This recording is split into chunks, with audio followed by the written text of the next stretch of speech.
Expectations. They're all around us. Some are minor, but others are defining. Some come about as we grow and progress, but others can be with us from birth because of factors out of our control. Nowadays, when I think of what expectations means, I think of the old, yet not completely obsolete concept that women have to stay at home and take care of the kids. I think of all the people around the world that are oppressed by the very culture that makes them who they are. But my first experience with expectations was nowhere near as serious as the examples I just mentioned. I remember I was 5 or 6 years old when I went to India for the summer. My grandma and I went to the barber shop, and I remember telling the barber how I wanted my haircut. However, my grandma interjected and just said, "Let's make it a lot shorter than that."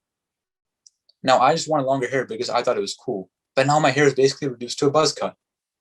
I whined and made a big deal that I didn't like my haircut, and then like a typical 5-year-old, I forgot about all my problems by the next day. But then a few days later, I went to my cousin's house for a family gathering, and I realized how every single boy had short hair. I just thought maybe that's the way it has to be. What I didn't realize was how these expectations had a much more profound impact for many others.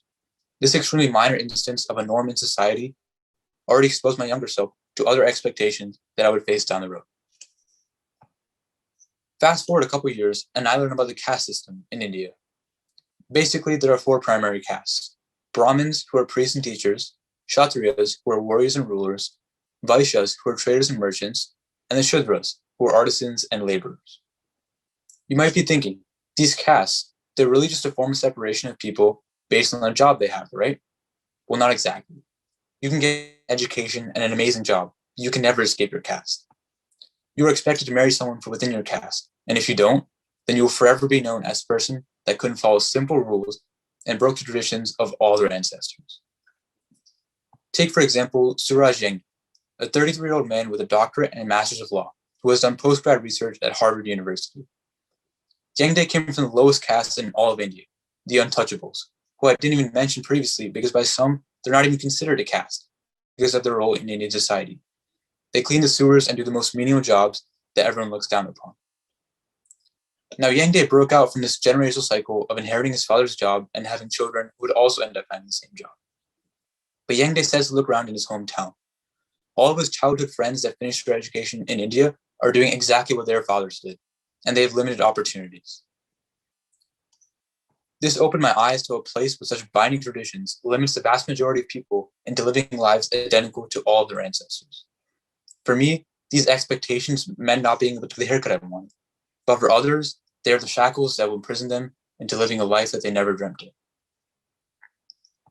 Fast forward to the present day, and I'm a sophomore in high school. I'm going to have to do college applications next year, and I'm not really sure what I'm going to do. I've already defaulted to having to go to college because it just seems like what I'm meant to do. If I go to college, I can get a stable job and live a comfortable life. But what if I don't want to go to college and get a secure 9-to-5 desk job that will support me as an adult? What if I want to try something different, study majors that interest me, or maybe not even go to college at all? It seems far-fetched, doesn't it? But I ask myself these questions, and then I think of the 250,000 kids around the world that don't even have the chance to get a high school diploma. There are kids that so desperately want to go to university so they can break out of their social classes and their caste. And here I am, thinking that it's not fair that I'm encouraged to take the safe route of going to college and getting a job. What a privilege it is to even consider that going to university and getting a job is a safe route, while for others, that path is deemed as adventurous because they could be the first person in their family to ever get a higher education.